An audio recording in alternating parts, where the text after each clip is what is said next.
Amen. Merci à toute l'équipe. On aura la Sainte Seine. Un jour spécial, on aura la Sainte Seine à la fin du culte. On fait un culte spécial. Ça vous dit? C'est un jour spécial aujourd'hui. C'est la fête des mères.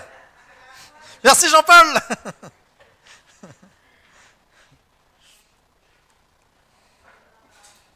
Merci à toute l'équipe. Vous avez ressenti la présence de Dieu? Vous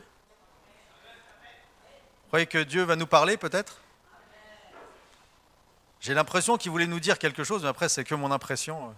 Moi je reste qu'un petit humain parmi les humains qui ait ce privilège de pouvoir vous donner peut-être ce que Dieu veut nous dire ce matin à l'église, parce que Dieu parle. Vous savez que Dieu parle? Quand on ne le voit pas, on dit, des fois il est silencieux, mais souvent il parle. Est-ce que vous êtes prêts à parler de choses sérieuses ce matin? On est sérieux, hein? On va parler d'un sujet très sérieux. On va parler d'un sujet important pour que l'Église puisse avoir un impact spirituel. Qui veut que l'Église ait un impact spirituel dans notre monde? Oui, vous êtes... Alors on va parler d'un sujet sérieux et d'un sujet qui va dans ce sens-là. Et pour parler de ce sujet, il va falloir parler d'une certaine partie de la population française et humaine. Il s'agit de vous, mesdames. Voilà, les filles quand même. Quand on parle de choses sérieuses, on va parler des dames. Parce que vous êtes sérieuses. Vous êtes plus sérieuses que ces messieurs, apparemment. C'est vrai ou pas? Non? C'est une légende? Non pas que ces messieurs ne sont pas importants, mais j'ai juste pas envie de me faire lapider, comme je sais que les femmes, elles ont... Donc Ces messieurs sont importants. Vous savez que, mesdames, ces messieurs sont arrivés en premier. Ah. Oui, on dit ça, le brouillon avant le chef-d'œuvre. Mais on est quand même arrivés en premier, hein. Quand même, on ne va pas l'oublier, messieurs, vous êtes d'accord? Amen. On est arrivés les premiers. Même l'apôtre Paul, il dit ça dans la Bible. Il dit, bon, en effet, l'homme n'a pas été tiré de la femme, mais la femme a été tirée de l'homme quand même. Remettons quand même... Mais on va voir ce matin que ce texte, il n'a pas toujours été parfaitement interprété. Parce que ce texte, il n'a pas du tout pour but d'abaisser la femme, bien au contraire, mais plutôt de lui redonner l'autorité qu'elle a. Parce que, mesdames, vous avez une autorité qui vous est due et dont quelqu'un aimerait bien vous en priver. Et ce texte avait l'intention de vous la redonner, mais je vais en parler tout à l'heure. La Bible, elle a été écrite dans un monde misogyne. Un monde qui n'aimait pas beaucoup les femmes, dans le sens où la société, de manière structurelle, ne donnait pas beaucoup de droits à la femme, ne donnait pas beaucoup de valeur à la femme. À l'époque de Jésus, dans un procès, quand on appelait des témoins à la barre, ça ne pouvait pas être une femme, parce que sa parole ne valait pas valeur juridique. On sait d'ailleurs qu'en France, c'est après la Seconde Guerre mondiale que la femme a récupéré le droit de vote. Imaginez, il n'y a pas si longtemps que ça. Il y a 70 ans, on ne donnait même pas le droit de vote aux femmes, c'est dingue. Et dans le monde biblique, c'était extrême. D'ailleurs, il n'y avait pas que les femmes qui souffraient de cette censure, il y avait aussi les enfants. On considérait les enfants comme des demi-portions. D'ailleurs, le mot enfant, vous savez d'où ça vient? C'est-à-dire infant, qui n'a pas la parole, qui ne peut pas parler. Donc toi qui ne parles pas, va faire un tour. Ça ne vous rappelle pas une histoire dans la Bible? Quand les enfants arrivent et puis que les disciples de Jésus leur disent « Allez faire un tour, s'il vous plaît ». Et Jésus, qu'est-ce qu'il va dire? Non, les enfants. Vous voyez, l'enfant, il dit c'est ce qu'il y a de plus complet, pour entrer dans le royaume de Dieu, vous voulez rentrer dans le royaume de Dieu, il va falloir ressembler à l'enfant. Vous imaginez comment il casse les codes sociaux? Et c'est ce que je voulais vous emmener ce matin, c'est avec les femmes, c'est que Dieu recrée ce que nos concepts sociaux détruisent. Vous savez, notre éducation, notre façon de voir la vie, souvent, elle a tendance à déformer. On est des personnes, on est des humains et on déforme les choses. Mais Jésus-Christ, il vient et il reforme en nous des vérités. Et c'est pour ça que quand il prend un enfant qui dit « Regardez, il est en train de recréer dans la mauvaise conception sociale la valeur de l'enfant. » Et quand il s'entoure de femmes, quand il a été sur la terre, Jésus, peut-être que ses 12 étaient des messieurs, mais il s'est entouré de femmes, il a parlé avec des femmes. Quelque chose d'assez surprenant pour les gens de son époque. Eh bien, il recrée quelque chose de créationnel. Il recrée un concept qui vient du Seigneur. Il est venu enseigner des choses et les reformer, les recréer. Et c'est pour ça que ce matin, j'aimerais redonner la place qui vous est due dans la Bible, mesdames. Est-ce que vous êtes d'accord ? C'est fascinant, mais la Bible, elle nous parle du début à la fin. Vous prenez, ça commence à Genèse, ça finit dans le Nouveau Testament. Elle nous parle du début à la fin que la femme a une position et un rôle fondamental. Vous avez un rôle fondamental. Et c'est pour ça que le titre de mon message ce matin, c'est « Non, la place de la femme n'est pas dans la cuisine ». Je ne sais pas si vous avez vu cette vidéo qui a fait le buzz avec ce cher monsieur pasteur, je ne connais pas, je ne me permettrai pas de juger, mais qui a dit « La place de la femme est dans la cuisine », même avec un doctorat, la place de la femme est dans la cuisine. Et ce n'est pas biblique. C'est pas biblique. La place de la femme, vous savez où elle est, la place de la femme ? Elle est sur le terrain. La place de la femme, elle est au cœur de l'action. La place de la femme, c'est d'être active, d'être proactive et de faire sa mission. Mesdames, vous avez une mission. Vous êtes des femmes qui ont été mandatées directement par Dieu. Si vous voulez qu'on revienne à la mission de la femme, il va falloir aller tout au début de la Bible, comme je vous le disais. À la fin de la Bible, on voit que Jésus s'entoure de femmes et qu'elles sont au cœur de l'action, on va voir ça à la fin. Mais au début de la Bible, la femme, elle reçoit une mission spéciale, une mission spirituelle. Cette mission, elle date un peu, parce qu'elle date des origines de l'humanité. Vous savez, l'homme et la femme avaient un monde parfait, la présence de Dieu, ils n'avaient pas de maladie, ils n'avaient pas de souffrance, ils n'avaient pas de mal-être, ils n'avaient pas de honte, ils n'avaient pas de sentiment, crise d'identité. Ils n'avaient pas tout ça. Mais ils ont fait une erreur. Ils ont choisi de prendre les commandes. Ils ont été tentés par le diable et il leur a dit « Prenez les commandes, sachez tout, il faut que ce soit vous qui dirigiez ce monde. » Et de ce jour-là, Dieu a compris ce qu'on deviendrait et ce qu'on serait capable de faire quand on voit les horreurs qui se passent des fois sur la terre. Encore cette semaine, quand on voit 19 enfants qui sont assassinés dans une école aux États-Unis, Dieu dit non, ces gens-là, ces humains-là, je ne peux plus les laisser vivre éternellement. Et il nous a coupés du jardin. Mais il avait un projet merveilleux derrière en Jésus-Christ pour nous ramener à ça. Et nous vivons dans ce monde chuté, nous vivons dans ce monde où ce n'est pas parfait. Vous l'avez remarqué que ce monde n'est pas parfait. Mais en Jésus-Christ, tout peut être recréé. Et donc voilà, le monde a chuté et la femme va recevoir une mission spéciale dès l'origine. Si vous voulez, on va lire l'histoire. Donc ils ont mangé le fruit, et puis c'est au chapitre 3 de la Genèse. L'Éternel Dieu appela l'homme et lui dit « Où es-tu » Il répondit « J'ai entendu ta voix dans le jardin et j'ai eu peur parce que je suis nu et je me suis caché. » L'Éternel Dieu dit « Qui t'a appris que tu es nu ? Est-ce que tu as mangé de l'arbre dont je t'avais défendu de manger ?» Et l'homme répondit « La femme que tu as mise auprès de moi m'a donné de l'arbre et j'en ai mangé. » Et l'Éternel Dieu dit à la femme « Pourquoi as-tu fait cela ?» La femme répondit « En fait, c'est le serpent qui m'a séduite et puis j'en ai mangé. » Et l'Éternel Dieu dit au serpent « Puisque tu as fait cela, tu seras maudit. Entre tous les bétails et entre tous les animaux des champs, tu marcheras sur ton ventre et tu mangeras de la poussière tous les jours de ta vie. » Et au verset 15, il va dire « Je mettrai inimitié entre toi et la femme. Je mettrai conflit entre toi et la femme, entre ta postérité et sa postérité. Et celle-ci t'écrasera la tête, et toi, tu lui blesseras le talon. » Ce texte, il nous renvoie à deux réalités spirituelles très fortes, très profondes.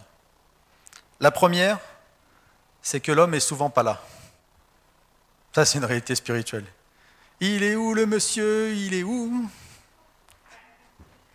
Il est souvent, je sais pas, au café, au foot, dans le canapé. Ouais, il est souvent pas là, il change souvent pas les couches, il est souvent pas... Je parle à des jeunes papas, il est souvent pas en train de faire le ménage. Mais c'est pas le sujet du jour, hein. Ça c'était juste une anecdote dans cette histoire. Bon, on peut voir que l'absence de monsieur posait problème. Parce que quand il n'est pas là, l'homme il manque, hein. Il manque quelqu'un. Quand on n'est pas là, messieurs, il manque quelqu'un, je vous rassure. La deuxième réalité spirituelle, c'est que le serpent et la femme vont être au cœur d'un combat spirituel. Et nous vivons dans ce monde où encore ce combat spirituel entre le serpent et la femme sont au centre de notre monde spirituel. Mesdames, les femmes, les demoiselles, les jeunes filles, votre place n'est pas dans la cuisine. Votre place n'est pas dans la cuisine. Parce que si votre place est dans la cuisine, on a un problème spirituel sur cette terre. Qui va écraser la tête du serpent? Si les femmes ne sont pas là, qui va écraser la tête du serpent?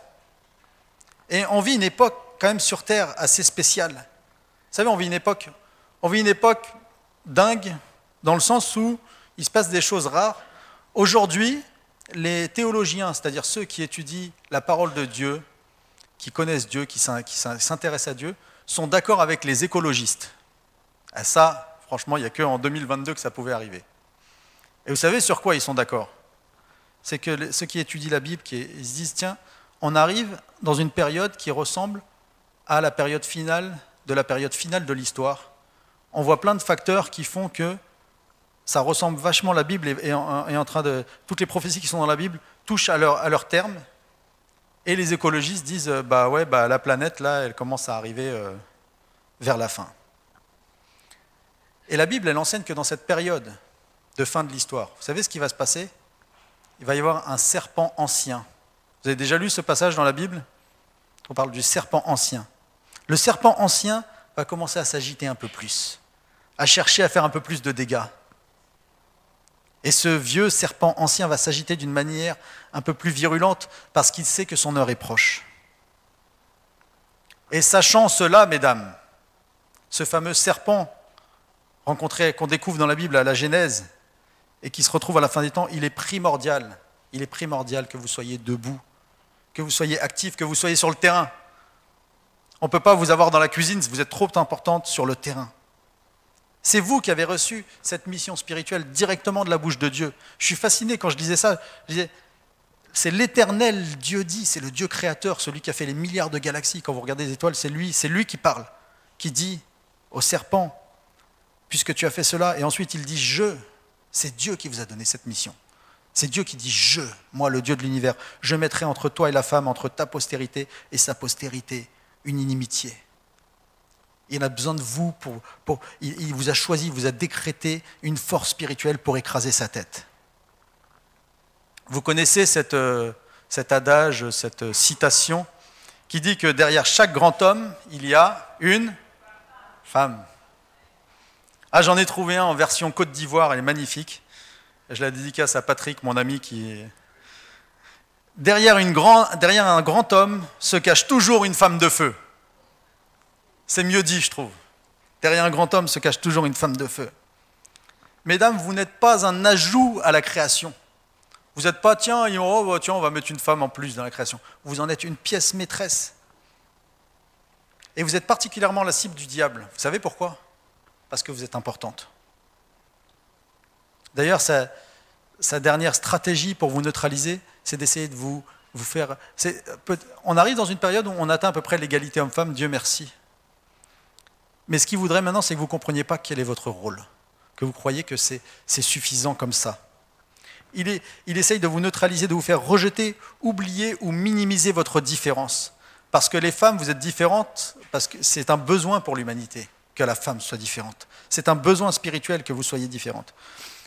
Si on fait un petit peu l'histoire de la femme sur cette terre, quelques milliers d'années, maintenant on a un peu d'histoire derrière nous, on voit que les femmes, au cours des siècles, elles ont été censurées. On a essayé de vous mettre à la cuisine, hein, c'est vrai. Les hommes ont essayé au cours de l'histoire humaine. Ils ont essayé de vous réduire, ils ont essayé de vous diminuer, de ne pas vous donner tous les droits comme les autres. Le diable a même essayé de vous éliminer. Vous savez, pendant les guerres, celles qui souffrent le plus, les victimes de viol, c'est souvent les femmes qui souffrent énormément.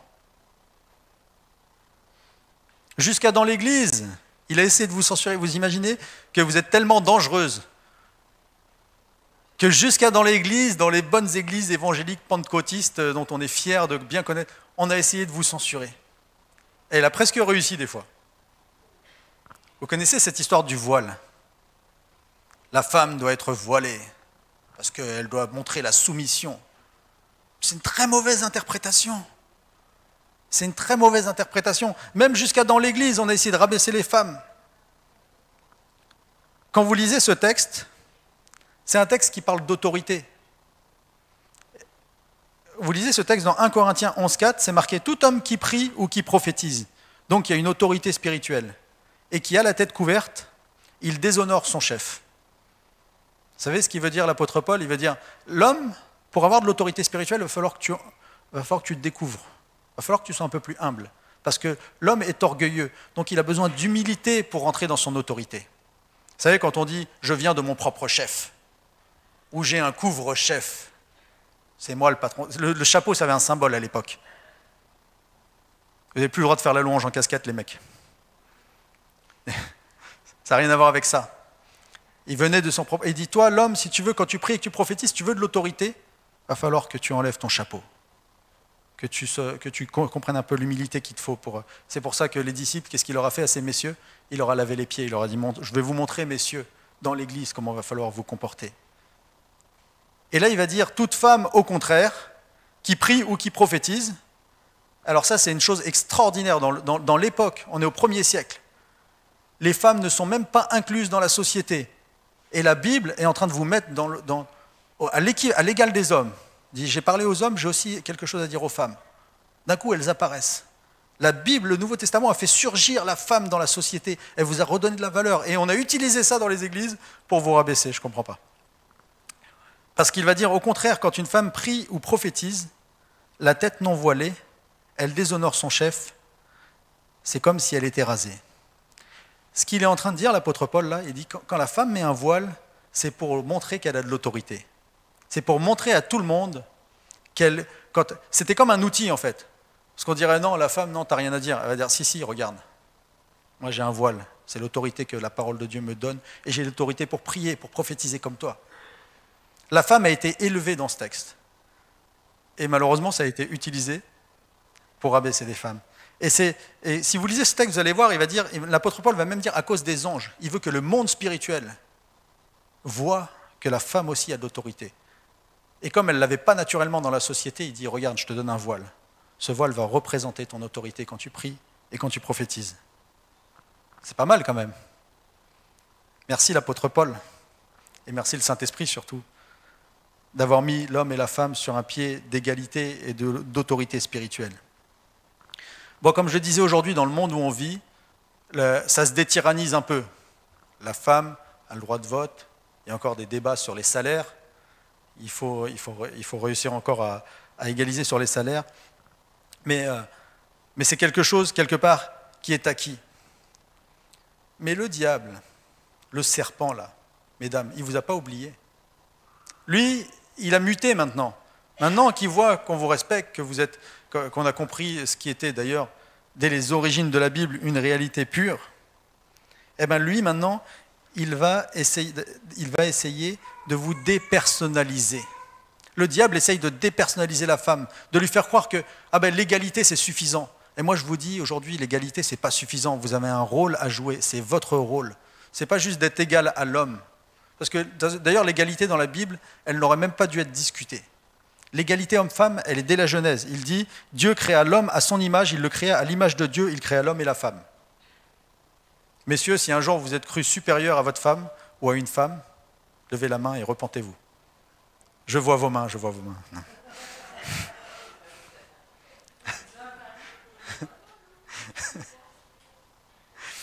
En fait, on devrait même pas, le chrétien ne devrait même pas avoir ce débat sur l'égalité de valeur homme-femme. Mais par contre, les rôles sont différents. Les rôles sont complètement différents. Et le diable voudrait vous dépersonnaliser aujourd'hui, mesdames. Il cherche à attaquer sur ce terrain-là. Il cherche à vous faire vous contenter de la restitution de ce qui vous manquait, en disant « c'est bon, on est égal aux hommes, ça suffit ». Pas du tout. Il faut que vous compreniez pourquoi vous êtes là et quel est votre rôle. Parce que vous savez que le diable, il n'a pas oublié Genèse 3. En 2022, il n'a pas oublié. Il n'a pas oublié ce que Dieu a dit. Il n'a pas oublié que votre passe-temps, mesdames, c'était quoi? votre hobby, votre travail, votre mission, votre occupation spirituelle, c'est d'aller raser un petit peu la tête. Ça, il ne l'a pas oublié. Et vous ne devez pas l'oublier non plus. Égalité ne veut pas dire uniformité, surtout pas. D'ailleurs, n'essayez pas de ressembler à monsieur, parce que, en fait, quand vous lisez Genèse, c'est fascinant. Monsieur, ça ne le fait pas tout seul. Je ne sais pas si vous avez déjà médité cette question quand vous lisez le livre de la Genèse. Dieu crée la terre, le ciel, il dit c'est bien ce que je crée. Puis il crée monsieur, puis monsieur est tout seul, puis il dit oh, il y a un problème. Il ne devrait pas être tout seul celui-là. Ça ne va pas comme ça. Vous imaginez, Dieu, c'est la première fois qu'il dit il y a quelque chose qui ne va pas, monsieur tout seul. Il dit je vais lui faire une aide semblable à lui. Oh, le mot aide, c'est mal traduit. Vous savez ce que c'est le mot aide dans la Bible? C'est le mot secours. Il faut que je le secours, il faut que je le sauve. Et il lui a créé un secours. Ce mot-là est employé uniquement dans la Bible pour parler du secours de Dieu. Vous avez été créés pour nous secourir. Après, le but de mon message ce matin, ce n'est pas de faire de la comparaison homme-femme à l'extrême. Le but de mon message, c'est de vous dire ce que dit la Bible. Et ce que la Bible dit, c'est que, mesdames, vous êtes une force vive pour l'établissement du royaume de Dieu et pour la défaite imminente du diable. Vous êtes une force vive, on a besoin de vous. L'Église a besoin de vous, le monde a besoin de vous. Vos enfants physiques ou spirituels, vos familles, vos proches ont besoin de vous voir en action. Est-ce qu'il y a des femmes ici? Mesdames, les hommes ont besoin de votre secours. Secourez-nous! Mais gentiment quand même, pas en nous criant dessus.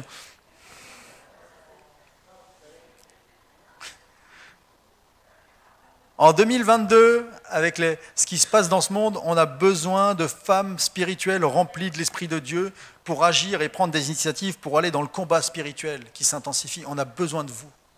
Votre place n'est pas dans la cuisine. Quand vous regardez l'histoire du plan de Dieu, elle se situe principalement autour de deux personnages. Elle se situe autour de Moïse et autour de Jésus-Christ. Donc il y a très très très longtemps, il y avait en Égypte ancienne un problème spirituel. Le peuple de Dieu, le peuple que Dieu s'était choisi, ils étaient devenus des esclaves. Ils étaient complètement esclaves, ils n'avaient pas le droit, ils n'avaient pas de liberté, ils étaient dans une prison physique et spirituelle. Et Dieu a décidé de les sauver. Il s'est dit, je vais les sauver. Et ça, c'était une période clé de l'histoire. Il dit, je vais leur créer un sauveur. Le diable, qui veut toujours aller contre les plans de Dieu, je ne sais pas s'il l'a su, s'il l'a ressenti, il s'est dit, moi je vais empêcher qu'il y ait un sauveur.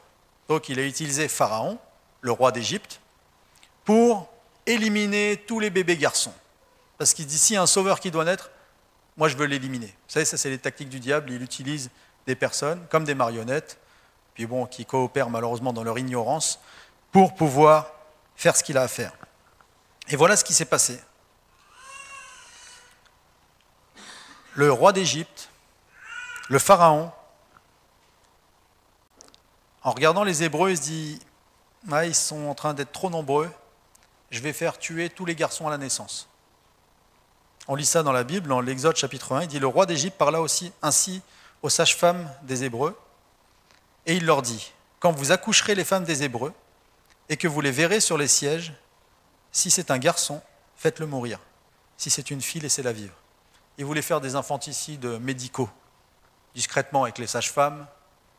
Oh, le garçon, oh, il n'a pas survécu. Mais les sages-femmes craignirent Dieu et ne firent point ce que leur avait dit le roi d'Égypte. Elles laissèrent vivre les enfants. Alors le roi d'Égypte appela les sages-femmes et leur dit « Pourquoi avez-vous agi ainsi? Et avez-vous laissé vivre les enfants ?» Les sages-femmes répondirent au Pharaon « C'est que les femmes des Hébreux ne sont pas comme les Égyptiennes, elles sont vigoureuses, elles accouchent avant l'arrivée de la sage-femme. On n'a pas eu le temps d'agir. » Mensonge utile, vous avez le droit de temps en temps pour l'ennemi. Dieu fit du bien aux sages-femmes, et le peuple multiplia et devint très nombreux, parce que les sages-femmes avaient eu la crainte de Dieu. Dieu les fit prospérer leur maison. Alors Pharaon, qui n'en a pas fini avec son projet diabolique, il donna cet ordre à tout le peuple. Vous jetterez dans le fleuve tout garçon qui naîtra, et vous laissez vivre toutes les filles. Là, il dit, on va prendre d'autres mesures, et on va éliminer tous ces garçons. Et à cette époque, un homme de la maison de Lévi avait pris pour femme une fille de Lévi. Cette femme devint enceinte, elle enfanta un fils, et elle vit qu'il était beau, et elle le cacha pendant 3 mois. Ne pouvant plus le cacher, elle prit une caisse de jonc, qu'elle enduisit de bitume et de pois, elle y mit l'enfant et le déposa parmi les roseaux sur le bord du fleuve. Donc son beau bébé, là, vous imaginez les mamans, elle l'a mis comme ça dans ça, préparé pour pas que ça coule, et puis elle l'a laissé sur le fleuve. La sœur de l'enfant se tint à quelque distance pour savoir ce qu'il arriverait. Et là, la fille de Pharaon descendit au fleuve pour se baigner, et ses compagnes se promenèrent le long du fleuve. Elle aperçut la caisse au milieu des roseaux, et elle envoya sa servante pour la prendre. Elle l'ouvrit et vit l'enfant. C'était un petit garçon qui pleurait. Elle eut pitié, et elle dit, « C'est un enfant des Hébreux. » Alors la sœur de l'enfant dit à la fille du Pharaon, « Veux-tu que j'aille te chercher une nourrice parmi les femmes des Hébreux pour allaiter l'enfant ?» Elle lui dit, « Va, répondit, et la jeune fille alla chercher la mère de l'enfant. La fille de Pharaon dit, « Emporte l'enfant et allaite-le-moi, et je te donnerai ton salaire. » La femme prit l'enfant et l'allaita. Quand il eut grandi, elle l'amena à la fille de Pharaon, et il fut pour lui comme un fils. Elle lui donna le nom de Moïse, car dit-elle, « Je t'ai retiré des eaux. » Pour sauver le sauveur, qu'est-ce qu'il a fallu? Une équipe de femmes, des sages-femmes, une mère, sa fille et même la fille de Pharaon. Pour sauver le sauveur, il a fallu des femmes qui étaient alertes, qui craignaient Dieu et qui ont pu permettre à ce que Moïse grandisse, à ce que Moïse survive. Au temps de Jésus, de nouveau, les femmes vont être au cœur de l'action. Parce que les femmes sont là quand il y a des enjeux spirituels. La première personne à avoir su quand et comment Jésus allait naître, c'est une jeune fille. Elle s'appelait Marie. Elle a été courageuse.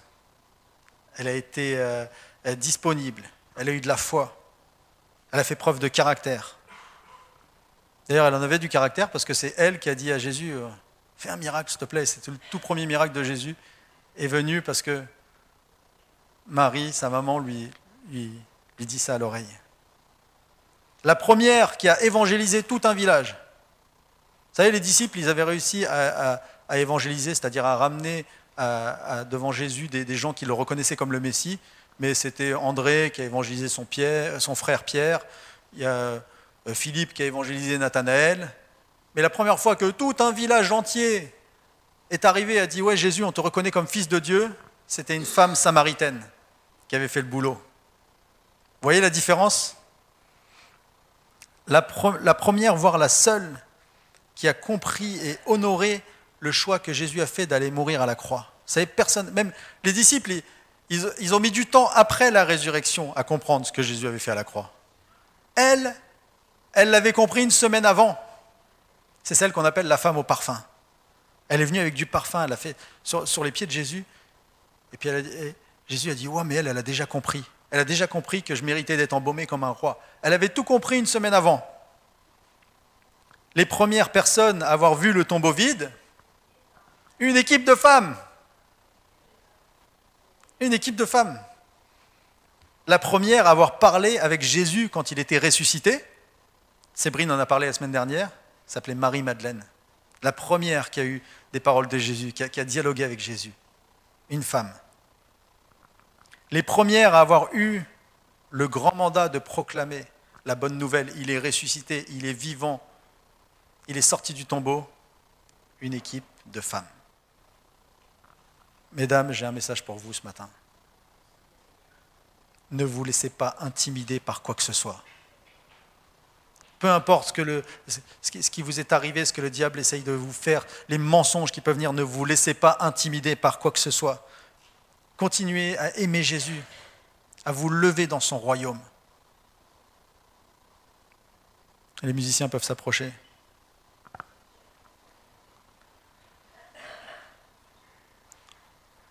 En 2022, plus que jamais, l'Église du Seigneur Jésus a besoin de femmes qui se lèvent et qui jouent leur rôle. Votre place n'est pas dans la cuisine. Votre place, elle est debout, partout, où Dieu vous appelle à le servir. Votre place n'est pas qu'à l'école du dimanche. Vous savez, pendant des années dans les églises, ah, la femme, ouais. Non, non, pas sur l'estrade. À l'école du dimanche, oui. Parce qu'apparemment, la femme n'avait pas le droit d'enseigner. Alors, je crois que les personnes qu'il ne faudrait pas enseigner, si elle ne sait pas bien enseigner, c'est les enfants, parce qu'ils sont vulnérables, ils ne connaissent pas très bien. On dit non, la femme, oui, à l'école du dimanche, mais non, non, non, votre place n'est pas qu'à l'école du dimanche. Votre place est partout où Dieu vous parle. Et ma prière ce matin, c'est qu'il y ait des femmes qui puissent découvrir leur puissance, découvrir leur valeur, découvrir à quel point Dieu veut les utiliser pour écraser la tête du serpent. Que des femmes puissent se lever. Je pense que s'il doit se passer quelque chose de spirituel en France, ça passera par vous, mesdames.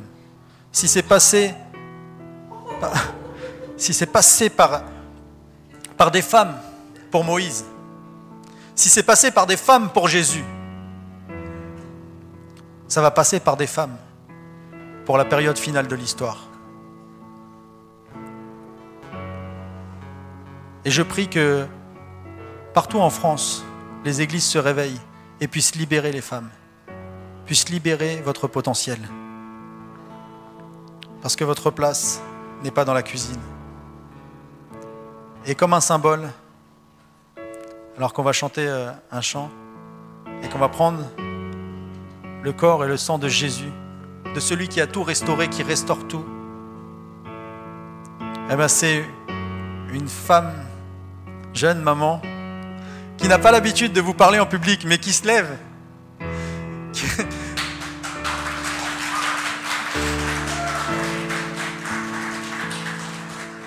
Et elle prend son courage à deux mains, je peux vous le dire. Parce que... Mais je me suis dit, c'est comme un symbole. Des femmes qui se lèvent. Et je prie que, à travers Marie qui va faire ça pour la première fois, ce soit aussi une image pour vous de dire, je vais me lever. Ne vous laissez pas abattre. Soutenez monsieur. Monsieur, il a besoin de vous. Soutenez-le. Soyez gentils avec lui. Portez-le. Mais je prie que des femmes se lèvent dans ce pays.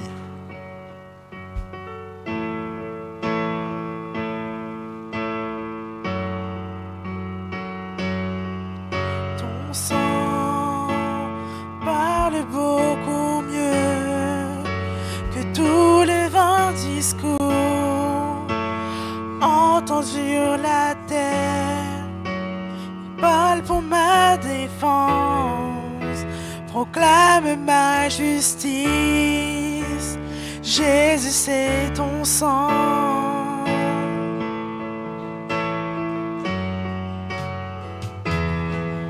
La croix témoigne de ta grâce, montre le cœur du Père et nous ouvre la voie. Confiants, nous avançons, non par nos pauvres forces, mais seulement par ton sang.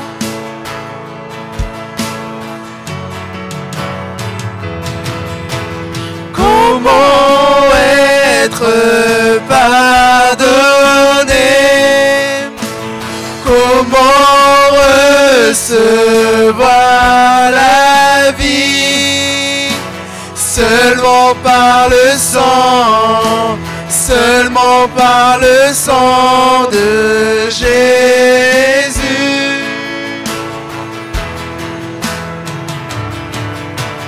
Comment être purifié, reçu comme ami, reçu comme ami de Dieu, seulement par le sang, seulement par le sang, seulement par le sang de Jésus.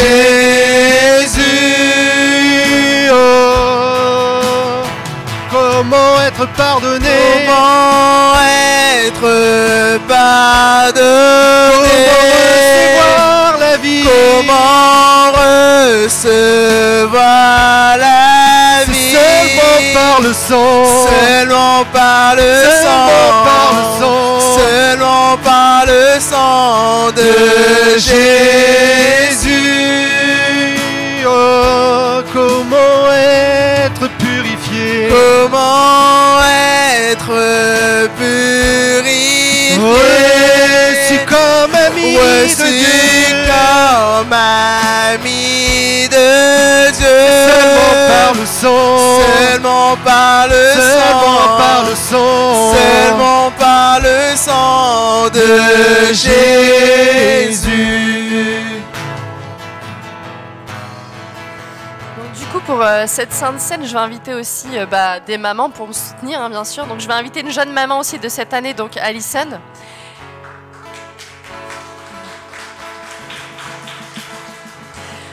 On a l'honneur aussi d'inviter une autre maman qui est aussi mamie et aussi arrière-grand-mère, donc Claire. Vous pouvez aussi l'applaudir. Hein. Et donc du coup, je vais reprendre un passage, donc je vais survoler un passage de Luc 24 et Matthieu 28. Donc bon, Mickaël en a aussi un peu parlé. Donc le dimanche matin, très tôt, les femmes vont vers la tombe, donc vers le tombeau, et elles apportent de l'huile les parfums qu'elles ont préparés par Jésus. Et en fait, elles voient que la pierre, elle a roulé. Elles voient qu'il n'y a plus la pierre devant. Elle se dit, oh, c'est bizarre.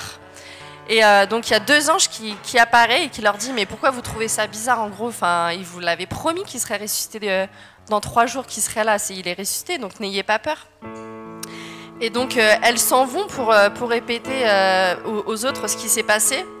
Et là Jésus les arrête et les salue quoi. Et il leur dit, allez leur dire que je suis ressuscité, allez le dire à mes frères. Et donc elles quittent et elles y vont.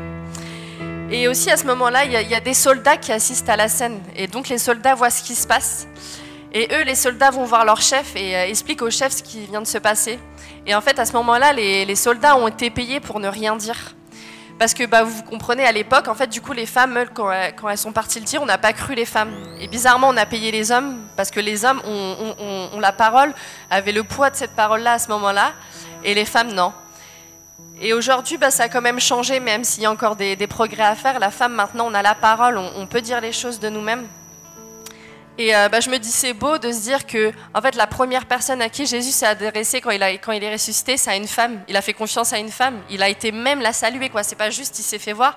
Il a été saluer une femme, alors qu'il aurait pu aller saluer les soldats, il aurait pu aller voir d'autres personnes. Mais non, il a décidé d'aller saluer une femme et d'aller leur dire, lui croyait en la femme, même si les hommes à ce moment-là n'ont pas cru aux femmes, lui croyait en elle. Et je me dis, c'est trop fort parce que. Et je me dis, ça rappelle la Sainte Seine parce que voilà, c'est le moment de la résurrection. Et voilà, il s'est aussi sacrifié pour nous, il ne faut quand même pas l'oublier, c'est beau. Et même à travers ça, il a fait aussi un petit clin d'œil aux femmes de se dire, votre parole aussi, elle compte et vous comptez, quoi. Et j'aimerais qu'on prie, mais je vais attendre que tout le monde ait de quoi. Vous pouvez vous lever hein, si vous voulez aussi. Si en tout cas vous êtes d'accord que vous croyez aussi en la femme et certes, on parle aussi beaucoup des femmes, mais aussi les hommes, vous avez aussi votre importance parce que c'est aussi à vous de pousser vos femmes, de croire en vos femmes. En tant que père aussi, de faire voir aussi devant vos enfants que vous poussez vos femmes parce que comme disait Mickaël, nous les femmes, on est aussi derrière nos hommes, on les pousse. Mais moi aussi, j'ai mon mari, je vois ce matin, j'avais peur de faire ça et mon mari, il était là, il me disait « Mais t'inquiète, ça va le faire, t'inquiète, quand c'est moi, t'es là derrière. » Et c'est vrai, et en femme, on a besoin des hommes et les hommes ont besoin de nous et c'est uniforme, quoi. Une fusion, c'est ça.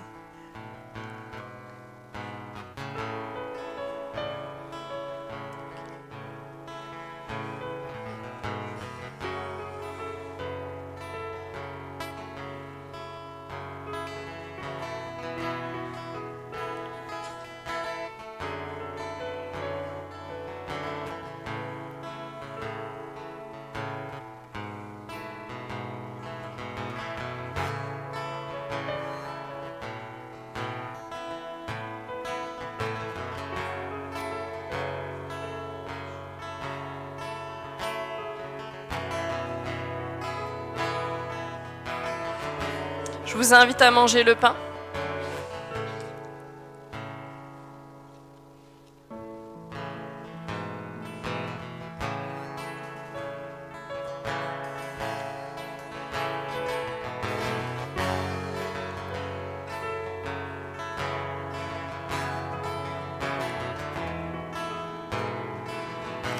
et à boire le vin aussi.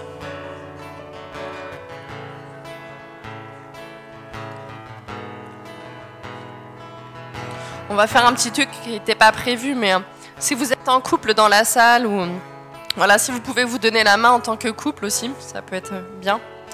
Et du coup, on va prier aussi pour les mamans et pour les couples et pour les familles aussi, parce que c'est un moment important, c'est un moment de célébration, comme on a dit, un culte de célébration, et c'est un moment aussi de famille en ce moment. Donc n'hésitez pas à vous donner aussi la main. Et je vous invite vraiment à prier aussi pour les familles et pour tout ça, et à rejoindre à ma prière. Donc Seigneur, vraiment, je te remercie pour cette journée de célébration, Seigneur. Je te prie pour toutes les mamans, Seigneur, les grandes mamans, Père, les mamans avec beaucoup d'enfants, les mamans solo aussi, les mamans parties trop tôt, les mamans malades, Seigneur. Les mamans aussi qui n'ont pas pu enfanter, les mamans spirituelles, les futures mamans en venir, les mamans aussi enceintes en temps actuel, Seigneur. Merci aussi pour les mamies, Seigneur, pour les arrière-grand-mères aussi, c'est des bénédictions. Je te prie aussi pour les hommes, pour les pères, pour que vraiment ils soutiennent leurs femmes, Seigneur. Vraiment merci pour ce moment, parce que voilà, c'est la journée des femmes, Seigneur. Merci parce que tu nous as donné aussi la chance d'enfanter, Seigneur.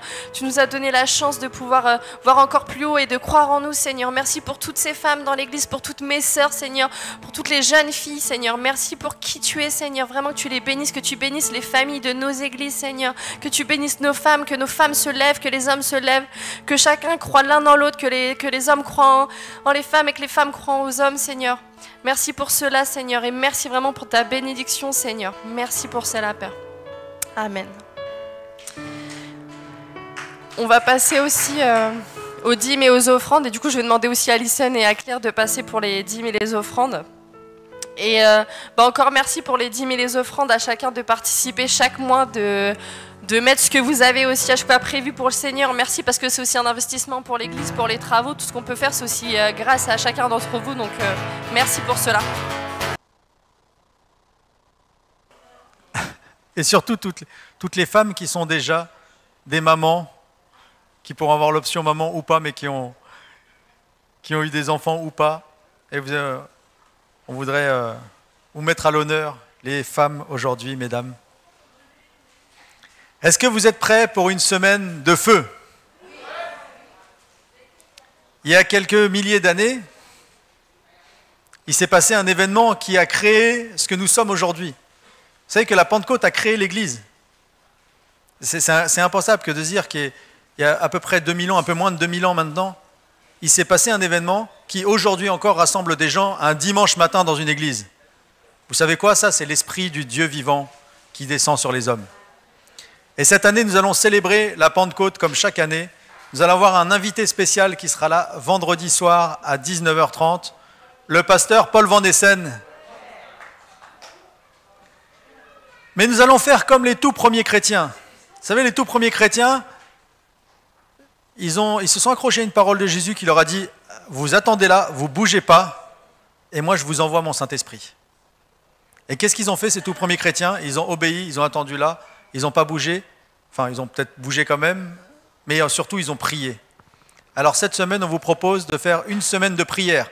Qui pense que la prière a encore une efficacité aujourd'hui? Moi je le crois.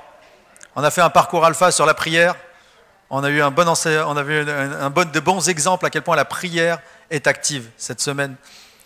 Et si vous voulez participer d'ailleurs à des parcours alpha, vous pouvez venir nous voir, on commence à en refaire de plus en plus. Mais on vous propose cette semaine de venir à l'église lundi, à chaque fois entre 18h et 20h. Si vous venez 2 heures, c'est bien, vous pouvez juste passer. Mais que nous soyons l'église en prière, comme l'était la première église, dans un même lieu, tous unis ensemble. Je sais qu'aujourd'hui, on peut prier à la maison, on peut prier n'importe où. Mais quand on est tous unis ensemble, il y a une force aussi qui se dégage. Il dit, l'onction tombe quand les frères et sœurs sont unis ensemble. Alors, on va vous proposer la possibilité de venir tous les soirs, ou de venir un soir, ou 2 soirs, ou 3 soirs. Mais nous, en tout cas, on sera là. Mardi, il y aura même le pasteur Francis qui sera avec vous, qui vous apportera en plus des enseignements. Il est tellement rare maintenant qu'il faut le signaler. Quand le pasteur Francis est là, les foules sont en délire. Donc mardi, et lundi, à partir de lundi, ici à 18h jusqu'à 20h, on sera en prière. Il y aura un leader de louange qui sera là pour nous conduire aussi, qu'on puisse louer Dieu ensemble. Le mardi soir, pareil. Le mercredi, le jeudi, on sera en cercle.